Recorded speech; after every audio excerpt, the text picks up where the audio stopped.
Okay, time to start.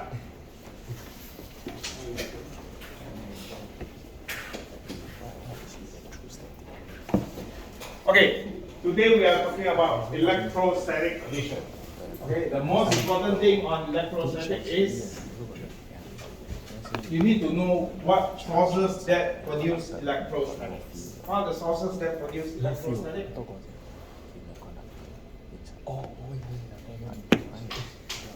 What are the sources that produce electrostatic field?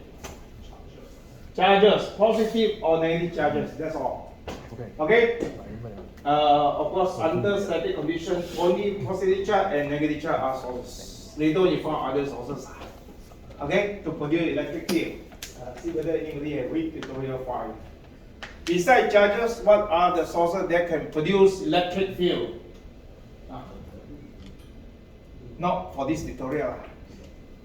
Since I told you that whenever you study, you must know limitation, assumption. Tutorial 1 is on static charges.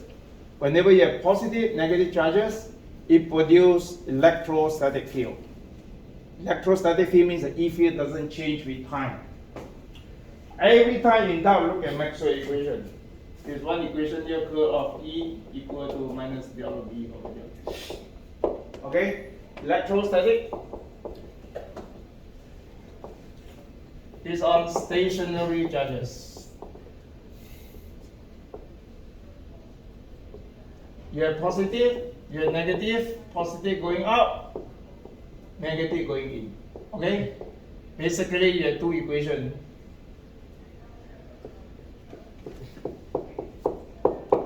Okay, these are the sources. Why? Because you have curl of E.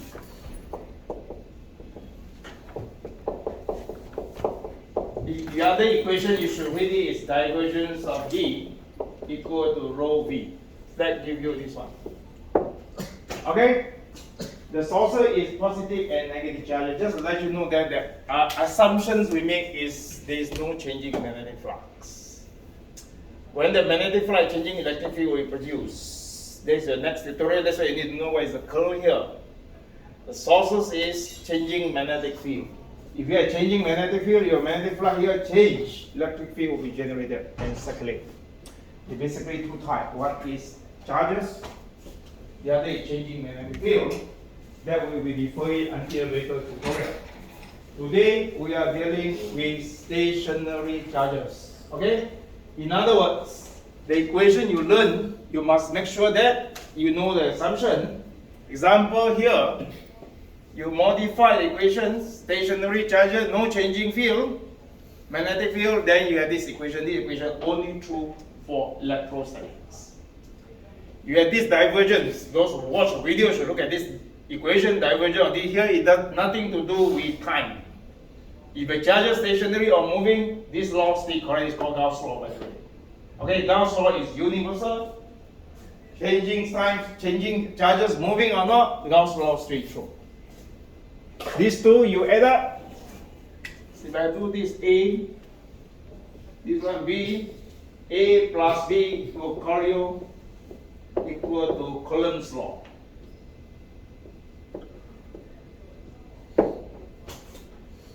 Okay, exactly. In other words, Coulomb's law is derived from A and B, only true for electrostatic condition. Is that clear?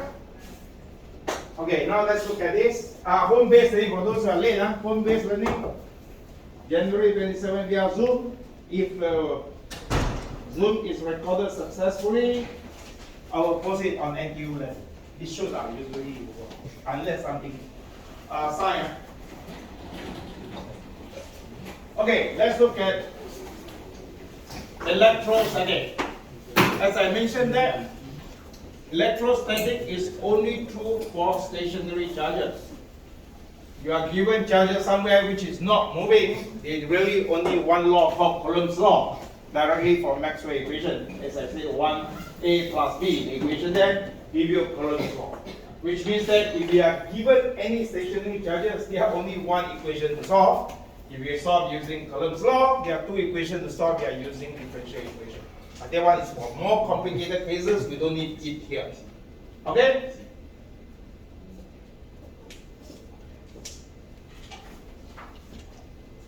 now I give you one summary first. See how simple to solve it. Okay, this one I already done it, but quickly going through it so that you know what are the problem statement and what are the assumptions involved. Okay.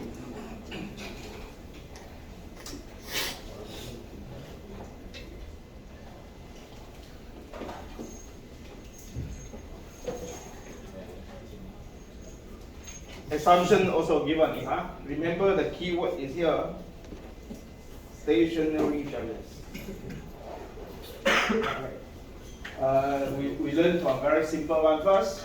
Charges must be stationary. There are a few possible cases. Right here, this one basically stationary charges, point charges.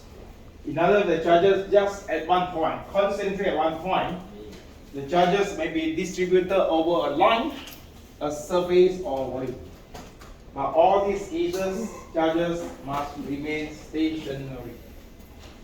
So then, as far as this course is concerned, the problem statement is very simple.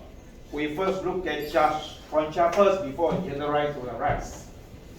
Okay, you will be given a point charge Q at some point.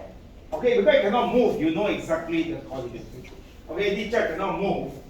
So you given, this is not a problem, charger will be given. For example, Q is 1 microcoulomb located at point 1, 2, 3. You need to find all the sources first. So charges at the source point, the S here is basically referred to the source point. I just make the symbol same as your lecture slides. So you'll be asked to calculate the E field produced at some point, we call point P. Okay, example, this is the charges here by point 1, 2, 3. What is the E field at this point, this point, this point? The coordinate must be given. Because that is a point that you are asked to calculate the electric field intensity. Okay? You should know the electric field intensity. The unit is sometimes quiz. They will ask you for unit. Any variable you learn must know at least know the units. E field is Newton per coulomb or volt per meter. Okay, this is important because it will produce a force, F equal to QE. This is the reason why you wanted to calculate electric field intensity, because it allows us to calculate the force if we place a charge. Okay, F equal to QE, they give you a force in Newton. Then from there you also can derive the dimensional analysis, that will be Newton per coulomb. Okay, so now we have this point known. Basically, you know the charge, you know the coordinate, and you work out the field point you are required to find. So this one you know. Okay. Then, as I mentioned, that under the assumption of stationary charges, there are only one law solve all the problem. Okay, no other. Just one law equation. The moment you know a charge, solution are given, which is Coulomb's law. Okay? Coulomb's law, inversely proportional to R squared, directly proportional to the charge. Okay? And the directions of A are here. Whenever we write the A here is referred to unit vector along R. Remember that you are given charge and field point. The R is from the source towards the point P. When we write the AR here, it refers to the unit vector along this direction. Pointing from the source, basically you take the vector R, divide by the magnitude of R, unit vector. Is that clear? So Coulomb's law states that it is radial. If your point P is here, it goes here. If your point P is here, the AR is here. That's why it's non-rotational. Curl of E equal to 0. Okay, because it's all going out. Okay, without any rotations, and it describes positive and negative charge described by divergent. Outflow, if it's positive, inflow, if it's negative. Non-rotational. Okay? We talk about the divergent curve in the next tutorial.